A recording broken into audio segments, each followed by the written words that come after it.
Dang it.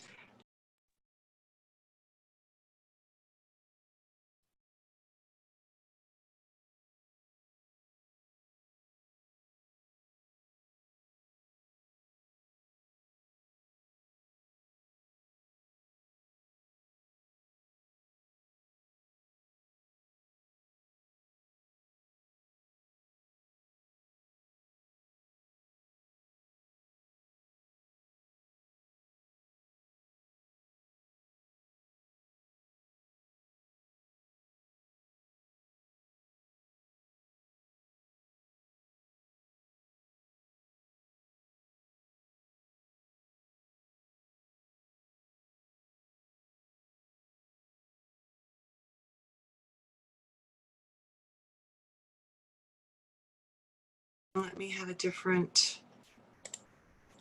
Okay, can you hear me now? Those of you who are with me on the webinar, can you hear me? There I am. Okay, so the audio is not going to be as lovely as it usually is. There's something wrong with my really good microphone. So I'm using my camera microphone, but hopefully it'll be great. So we've got Instagram working, we've got Zoom working. Thank you for letting me know that you didn't have good audio there on the webinar. Really appreciate that. And I'm hoping that our Facebook friends are also doing well and able to hear us. Okay, good. That screen, because I think we're ready to roll. Yeah. Okay, an introduction to iridology. My name is Judith Cobb. I am a master herbalist, natural nutrition clinical practitioner. Appreciate that. And I'm hoping that our Facebook friends are also doing well and able to hear us. Okay, so I'm going to get feedback doing this, which is not good. An introduction to iridology. My name is Judith Cobb. I am a master herbalist, natural nutrition clinical practitioner. That would be just a minute. Okay, so shoot. We are having, there we go. When in doubt, unplug the speakers. Got it.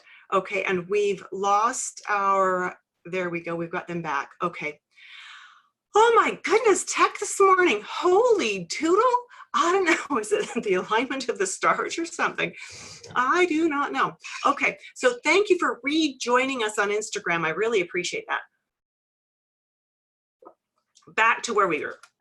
Judith Cobb, master herbalist, natural nutrition clinical practitioner, certified iridologist, and certified comprehensive iridology instructor.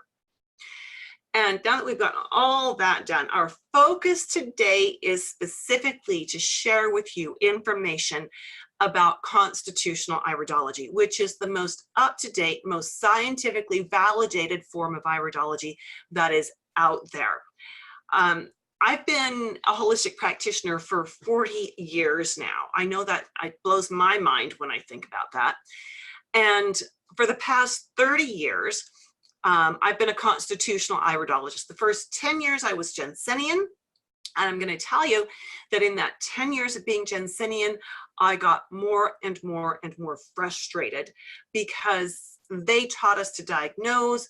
They taught us that eyes would change when we did cleanses. They taught us fiber structure in the eyes would change when we used the right supplements. And I never saw that in all the 10 years that I did it. I did photographs, we did cleanses, we worked hard, and it just simply didn't work. And that was when I was blessed to learn constitutional iridology. Constitutional is where I've been ever since, because I love how it works. It's extremely holistic. And so it's what I teach. It's just what resonates well with me. And you know, I'm working hard to get this word out because this is an amazing style of iridology. We're going to answer 4 questions today as we introduce iridology. We are going to be looking at what iridology is, why does it work, what can we learn from doing an iris assessment, and how should it be used. And we've got a lovely group of people on Instagram with us today. Thank you for being there. And thank you for being with me on the live webinar and on Facebook as well today. We've got followings all over the place, which is lovely. So let's start with what is iridology? This is the simple part. The first thing is it's iridology, not iridology. Got it? It's one of those pronunciation things, right? It's the iris of the eye, so it's iridology. If it was iridology, we'd be studying ears. Just teasing you with that, but it is iridology. And so when we are talking about iridology, and we've got people saying they're familiar with Jensen, so we're going to take you beyond Jensen today. When we're talking about iridology, we are studying the iris of the eye, which is the colored part of the eye. We, as modern iridologists, we include in that studying the shape of the pupil, the integrity of this inner edge between the iris and the pupil. And we also typically also study the sclera, and we include information about the sclera. Now, as we look at this, what we know is that the iris is inherently dictated. So this is what has been passed down through the generations, through the last 3 or 4 generations. This is your inherent coding, your genetic predispositions. The sclera is very, very dynamic. And some of what we see at the inner pupillary border here is dynamic and some of it is inherent. So we've got some different information happening there. Again, most modern iridologists include sclerology in their work because, again, the iris itself is the inherent stuff. It's not going to change, right? I can fast you, I can cleanse you, I can give you a truckload of supplements that are appropriate for who you are and where you're at, but they are not going to change your genetic structure. They're going to change how your body functions, but that doesn't change your genetic structure. And so the sclera shows us what's going on dynamically in the body. So the eye's not going to change to show us dynamics. The sclera does change to show us dynamics. Does that make sense? So we have 2 different things that we can read from the iris. We read the inherent predispositions, and when we understand that, we then have a far deeper understanding of why the person is experiencing the health issues they're having. And we understand more about what we can do to help them regain better health. And when we look in the sclera, we are looking to see what is active now, what has become chronic. And we know, of course, that things that are chronic take more work than things that are acute. And so we've got, we get both pictures here, the genetic map or the inherent map, as well as the current what's going on. Okay, we can't affect what we can't change rather what we've inherited, but we can change what we've earned. Does that make sense? Does that make sense? That's what the beauty of doing really good iridology is. Why does iridology work? Iridology works for a couple of reasons. The first is the eyeball is the largest neural receptor in the body. And because it is actually a nerve ending, it develops embryologically at the very same time the rest of the nervous system develops. Your entire nervous system knows exactly where your inherent glitches are. Your nervous system knows exactly where your body is programmed to have challenges. And those things are what show up in the iris by different colors, different fiber structures, different markings we see that don't give us a disease name, but suggest to us where there might be an increased risk of an issue. The iris itself, which we can't see in this diagram, the iris itself right up in the front here has over 28,000 nerve endings just in the iris. We don't even know what all of those nerves do yet. We have no idea. none whatsoever. But because we know that the eyeball develops at the same time as the nervous system, it is a good way of understanding then what the body is capable of and where the strengths and weaknesses are both, right? And so again, it's no guarantee that something's going to be wrong. We can look at an iris and we can see a marking, and we might think, if we're doing old school iridology, oh my goodness, that's a problem. And yet this might be a person who figured it out a long time ago, that if they ate a certain way, did certain things, they felt lousy, but if they did these other things, they felt better. And so they learned how to work with that weakness, how to not make it manifest. They learned how to control how it would show up in their body. And that's a really important difference between constitutional and Jensenian iridology. Let's look at what this really means and how this really works. Okay, so again, today we're really going to focus on the iris. We're not going to look at the sclera. That's an entire other kind of a program that we would do. So as we look at this, the iris itself teaches us about inherent predispositions, right? So those inherent predispositions go back 2, 3, 4 generations.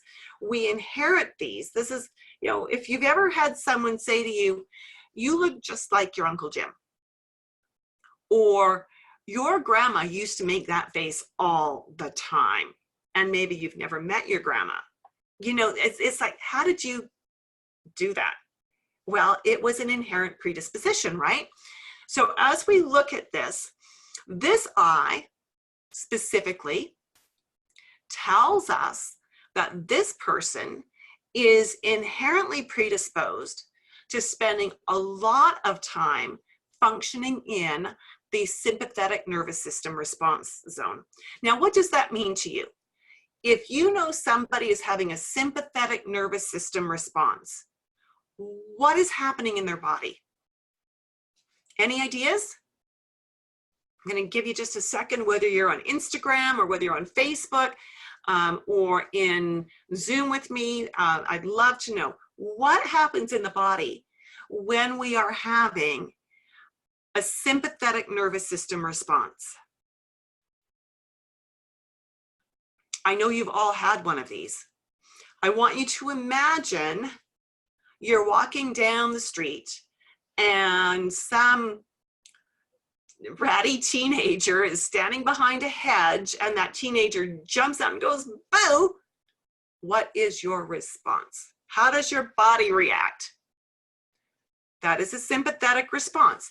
The increased heart rate, the respiration, the fight or flight, that is all sympathetic response, right? So this person, from what we see in her eyes, is programmed inherently to be in that sympathetic response zone. I am just getting over a flu, so pardon my coughing. All right, so fight, flight, or freeze. That is the sympathetic response. So when we see someone who has the characteristics in her eyes that suggest she wants to be, her body is inherently programmed rather, to be a sympathetic responder, we probably need to give her some support with her adrenal glands. Maybe some astragalus would be a good idea. Maybe some extra B vitamins. But we want to make sure we're supporting that nervous system. This person is also predisposed to having her liver run the show. Her eyes are telling us that. Now, that can affect many things, right? It can affect the immune system. It could include some blood symptoms, might be her energies. She might have allergies. She might have hormonal issues. There can be digestive issues. Those things all tie back to the liver. So with constitutional iridology, it teaches us what questions to ask. Constitutional doesn't tell us to give this long list of everything we see in the eye and a long list of everything they can do about it so that we overwhelm the client. And, you know, I used to do that. That was the first 10 years of my practice. And I was wrong most of the time. I don't know, I must have had smart clients who actually knew what they were supposed to be doing most of the time, because I was usually wrong. Not so much anymore. It just doesn't happen now. So this client, however, now that you know a little bit about what you see in her eyes, this client came into me with recurring bladder infections and allergies. Now her eyes do suggest to me that she has an increased predisposition towards allergies and, again, infections, because those are all mediated by the liver. And she, we know that her liver probably doesn't really want to do its job as fully as we'd like it to. And so what we needed to do was consider, how do we work with this? She has the symptom of the recurring bladder infections, but that's not the cause of the problem. That's just a symptom. So we knew that giving her herbs to fight the infections would just be a Band-Aid remedy. And because we knew that the liver was so key and is so key in the immune response, we knew we had to go after the liver. So what I considered doing with her, and what I eventually did do, was I used golden seal with her, because golden seal is a liver herb, but it's also one of the granddaddy herbs for fighting infections. So it kind of covered both bases really well. And we didn't need to do anything beyond that, beyond just basic comfort measures for her bladder, because remember, the bladder was only the messenger. There was a couple of things going on emotionally that we needed to work with for her bladder as well. Constitutional iridology doesn't let us diagnose. It doesn't give us a disease name. It doesn't tell us what the answers need to be either, but it guides us to understand more about what the root of the problem is. And again, in her case, the root of the problem was primarily liver. Now, I want you to notice that I've never said anything about her eyes like this. These might sound familiar to you if you are a Jensenian iridologist, or if you do Morse or even Pesach iridology. I have not said, golly, these eyes look toxic, or these eyes, you really need to do a cleanse. I haven't said, wow, is your liver congested? I have also not said, this eye sure looks unhealthy. We can't possibly know those things from the iris alone. We need to have a conversation with the client to understand what their symptoms are.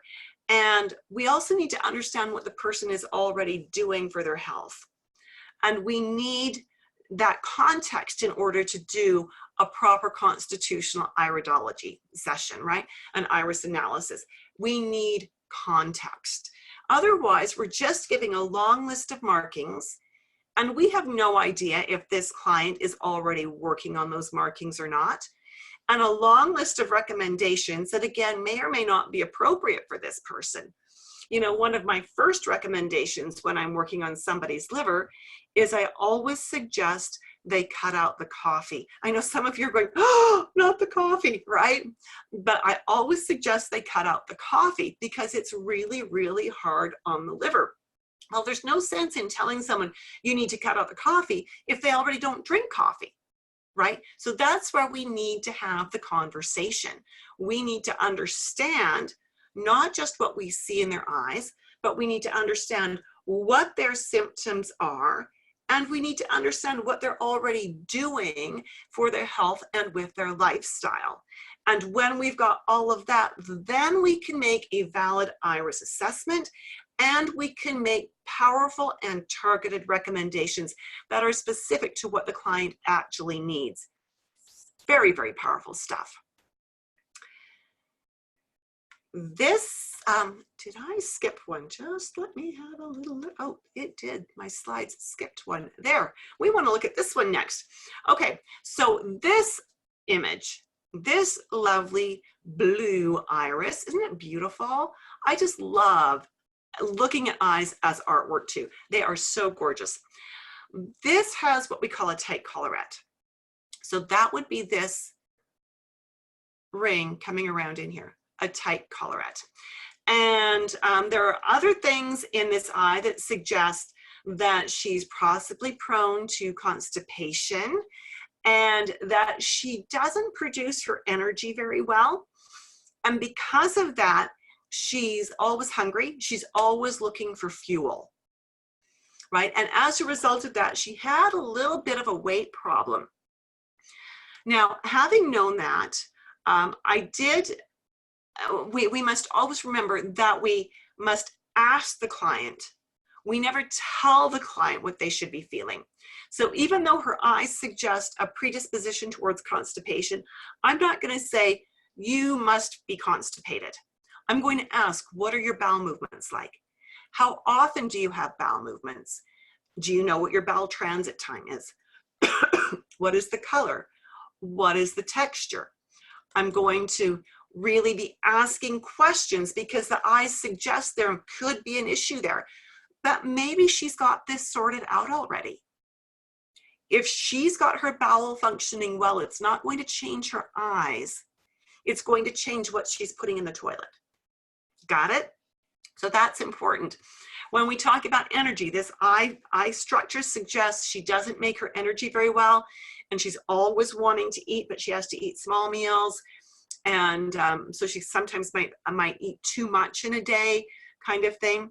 So this client was pretty diet aware, though. She came in pretty conscious of what she was eating. She was making good food choices. She was eating small amounts at a time. She was getting lots of vegetables, very little grain, which was a brilliant idea for her. She was using good quality proteins. And so she was making good food choices overall. We used some digestive aids to help her break her foods down a little bit better. Although she had no gut symptoms that she recognized as gut symptoms when she came to me. Although her eyes suggested something else. Her eyes suggested that she had a predisposition towards allergies, and particularly allergies that would affect her mucous membranes. And so I asked her if she had any allergies that affected her mucous membranes, and she said absolutely yes.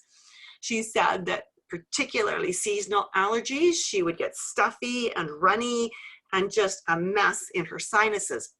So looking at her eyes suggest that she is inherently predisposed to having leaky gut. Well, when you understand leaky gut, you understand that people with leaky gut almost always have allergies and or build into autoimmune problems. And the first and most important thing we need to do in order to get control of all of that is to repair the leaky gut. The simplest way to repair the leaky gut is to use collagen peptides. And so we did that with her. We put her on a course of collagen peptides for about a year.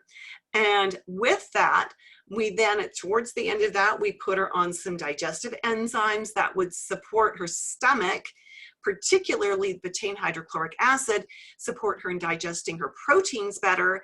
And we saw a remarkable, over the course of that year, a remarkable improvement in any of her allergy symptoms, because again, it was primarily spring and fall that she was running into problems with the pollens and things like that.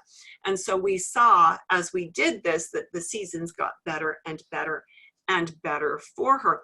So that was exciting, but we wouldn't have known to consider going after her gut if we hadn't seen her eyes, right? We would have probably followed a very allopathic approach, which would have been giving her herbs for her sinuses. But the sinuses were only the messenger. They weren't the root of the problem. Is that making sense?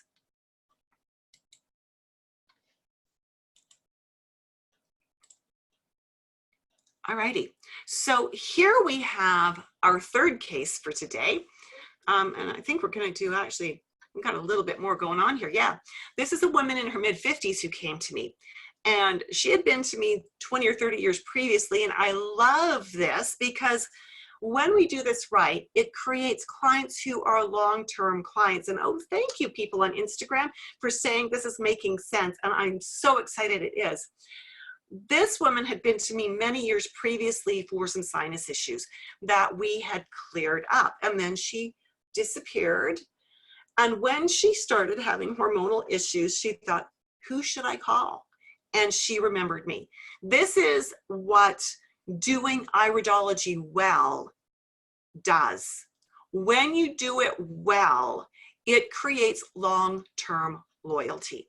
Sometimes those people will come in once or twice a year or once every 2 or 3 years just for maintenance checks. But then when they've got a big problem, they are going to come back. And that's very exciting. Makes it so much easier to run a business when you've got repeat clients, right? So this sweet lady had her diet really well figured out. Very holistic lifestyle. It's like, as we were talking about her diet, I said, can I come live with you? I like what you're eating. I like that you meditate every day. I like that you do yoga every day. I need someone to help me get a grip on those things, right? So she said, sure, come move in with us. It's like, thanks, but I'm just kind of teasing, but I'm really impressed with what you're doing. And so that was great.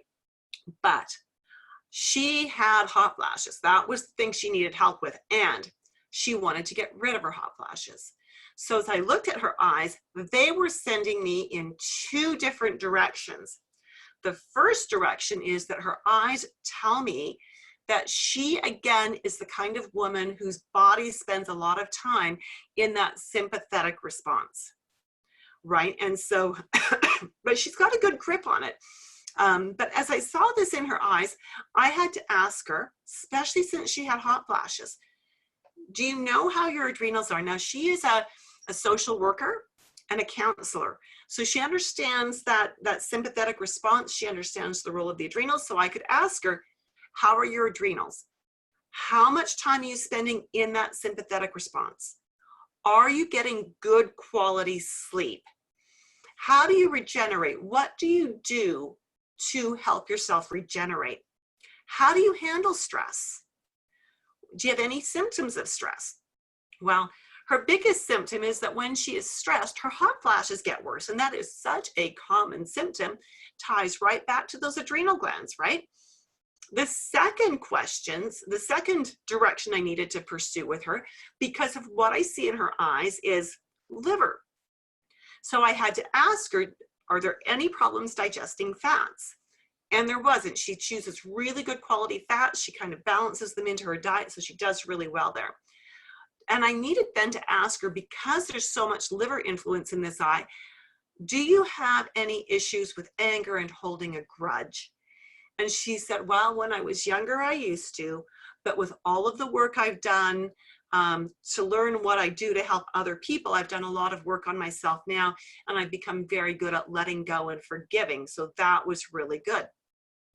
When I see this kind of an eye, and we've got those hot flashes, I need to always ask, how much coffee do you drink? Well, she would have, I don't know coffee. I don't even know what this means, except that she said she would have 1 cup of Turkish coffee every day. So I have no idea what that means, except that it has caffeine in it. And so I said, well, I'm going to ask you if you will do an experiment. Will you cut out the coffee for 10 days? She said, yes, I can do that. So she cut it out for 10 days. And over those 10 days, all of her hot flashes totally calmed down, like totally under control. She was so amazed. And then she came back in and we had a follow-up appointment. And I said, great. So you've tested the no coffee and you've had no hot flashes. How are you feeling about potentially giving coffee up completely, knowing the effect that it will have on the hot flashes? And she said, oh, you know, I do so many things that are really, really good for my body. I make great food choices. I meditate. I do yoga.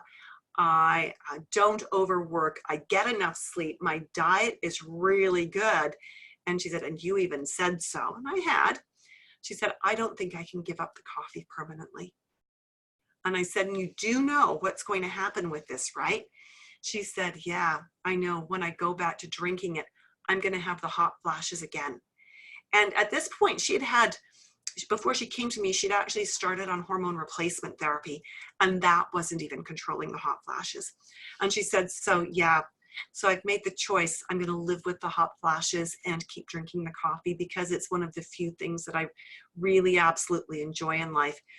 And you know, who am I to say she's wrong, right? Not my job. My job is to educate, to present options, and to let my clients make the decisions that best serve them in whatever way they need to be served. So she went back to her coffee. She did say, is there anything else we can do? And we tried some herbal things. They weren't strong enough. They never will be strong enough to override the impact of the coffee on the adrenals and how that triggers hot flashes. We could have added B vitamins to her. But again, my experience is that even adding the right forms of B vitamins in the right quantities, is not going to override the caffeine, because she has a sympathetic leaning in her eyes. So we just really had to just say, you know, that's about all we can do. We've tried everything, and the only real answer for you is to give up the coffee. So there may come a point in the future when you just really feel that it's a good thing, that it would be better to give up the coffee. And now you know how to do that. And if you need any help with that, you can always reach out to me, and you can reach out to me for any other concerns you have. And I will do everything I can to help you and coach you with it. This is the best we've got with the hot flashes. And she was sad and I was sad, but you know what? You just can't, you can't always do everything, right? Sometimes a person just won't let you go there. So how do we use iridology? Is this all making sense to you? Is this working for you? Yeah? Yeah? How do we use iridology? We've got all different kinds of eyes up here, the 3 different main constitutions. Yeah, it's all making sense. Great. Thanks so much, Dawn, for letting me know that. That's great. We use iridology to do a few things. We use it to guide our questions. And I love what Katie is saying on Instagram, never underestimate the power of planting a seed. Absolutely. Absolutely. There'll come a day maybe when that client comes back and says, I'm ready, right? I'm ready to do what we need to do. And that would be cool. So we use iridology to give us insight again into the client's body.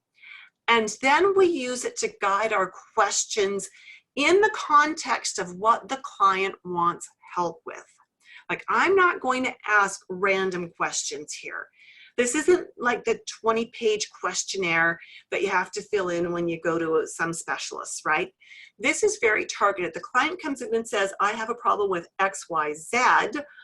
I'm going to look at the eyes and use the eyes then to inform what my decisions for what I'm going to ask. I'm going to use the eyes to help me build rapport with the client. I'm going to use the eyes to help me understand my client and to help my client know they've been heard, right? So important. The eyes are so powerful when it comes to helping us guide our questions, create rapport, and inform our recommendations. So powerful. And because the irides, they do change, but they don't change the way we see on Facebook. Let me explain that really quickly. A cleanse is not going to take the brown out of this eye, right? A cleanse is not going to turn this eye blue. A cleanse is not going to change the fiber structure we see in this brown eye. It just simply is not. But what we often see happen, particularly in the lighter eyes, is that over time, we will often see pigment build in the iris. We'll see it accumulate, and it's genetically or inherently programmed to do that. And that teaches us about things that are activating at that inherent level. So that's how eyes change. They give us more and more and more information. We can't wipe them clean. That doesn't happen. And so because we've got that information, we can monitor as well. When we've got clients that are long-term clients, we can monitor when other things might be activating, just from the iris, but also from the sclera. All righty. So as we look at this, we've had some great interaction today, and I'm so glad, so glad you've been with me. Just as we're getting ready to wrap up, want to get on the right slide here. My goodness, it does not like this slide. There we go. There we go. All right. If you're fascinated and you're looking for more information, I've got an invitation for you. Hop on over to iridology.education. And at iridology.education, you're going to see eventually on some of the pages a little pop-up that says, do you want to be able to download an iridology map? Opt in for that map, and you'll get the link to download it. And that will also add you to my email database that will get you a couple of emails every week for upcoming events just like this one. But it will also let you know when the next iridology course is happening. I'm going to give you just a little heads up right now, if that's okay with you, about when the next iridology course is happening. The next go round of the course that I teach, which is called Competent Nutritionist Dynamic Iridology, and this teaches constitutional iridology from the ground up. You need no background to do this. Okay, I've had everything from people who had never done iridology before to people who've been certified by other teachers come and take this course. The next class will be starting on Thursday, April 16th or Friday, April 17th. So why 2 times? 2 times, and registration's not open yet. So there's no registration link available just yet. That won't happen until mid-March. But the reason I've got 2 times is this. If you are in a time zone where the 11 a.m. to 1 p.m. time works for you, I think that's the time it's going to be, but don't hold me to that. I just had that flash through my brain that says I might have changed that. And so if I did change it, please forgive me. It will be updated. Actually, let me give you that information right now really quick, so that if this is of interest to you, you can put it on your calendar and can have the right information. I double checked these slides, but apparently not quite well enough. And so the first one on the Thursday is really a time that works the best for people who are in North America. And that's great, because what we've got there, actually, this is going to be, it's 11 a.m. to 1 p.m. still. Yes, okay, 11 a.m. to 1 p.m. This is the times that work best for North America and for England, but it doesn't work very well for Australia. I would not get up at 3 a.m. to take a class every week for 20 weeks because the course is 20 weeks long.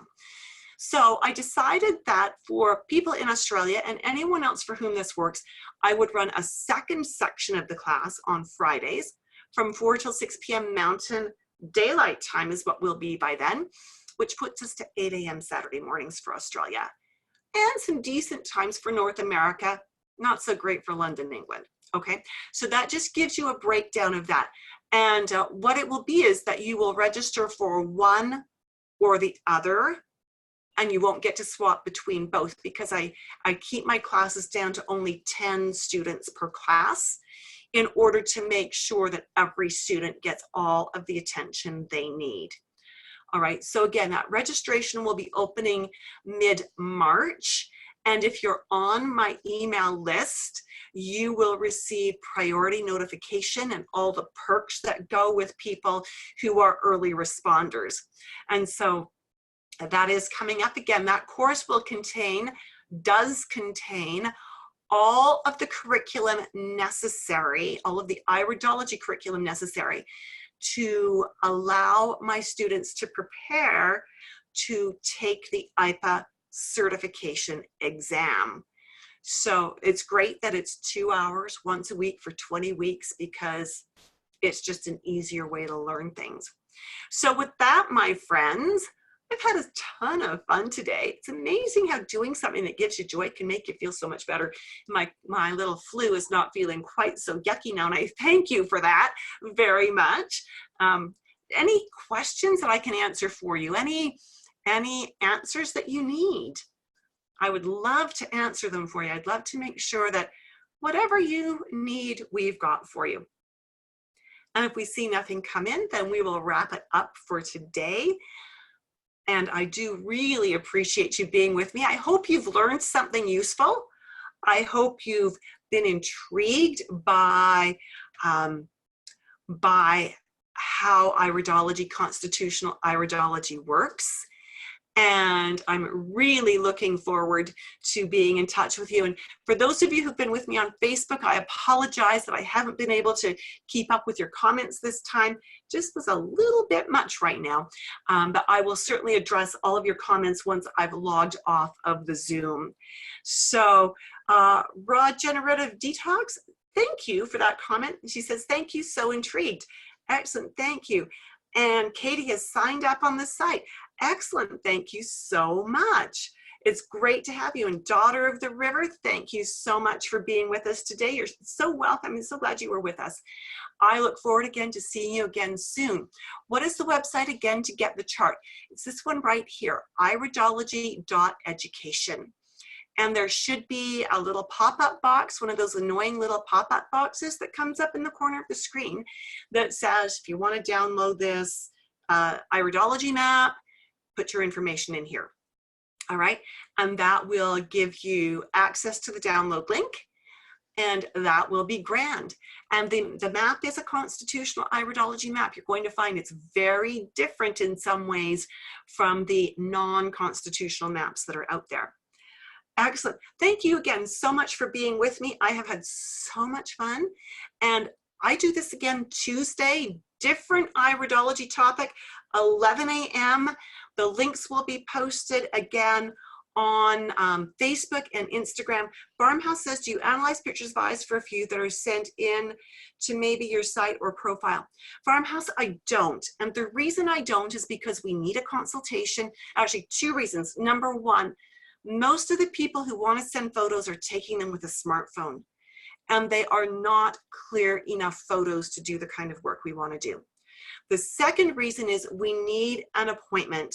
We need to actually be able to have a conversation, as you've seen, when we're doing the analysis. So if you can get super clear iris photos like what you've seen today, and if you are willing to book and pay for a consultation, then we can absolutely do an iris analysis in a private online Zoom appointment and make sure you get some answers that you need.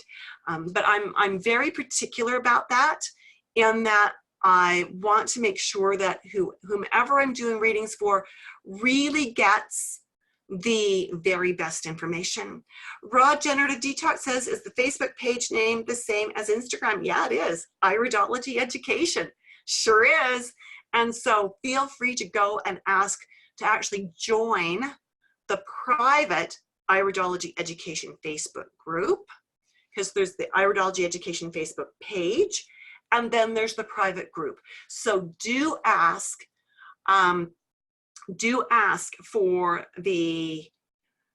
to join the private group too. And Phil's son is saying the pop-up on the website doesn't come up. Is there somewhere on your menu we can find it manually? Oh my goodness, thank you for letting me know that was a problem. I will get that fixed. Phil's son, if you will private message me your email address, and if you're okay with me adding you to my database, I will personally send you the link. Okay, so, and that would be great. Raw Generative, I'd love to have you in the group. Thank you so much. So again, Phil said, and this goes for anybody, if you want to private message me your email address, I will personally make sure you get the link. All righty? And beyond that, thank you so much. We'll have a great weekend, and I will see you Tuesday. Bye for now.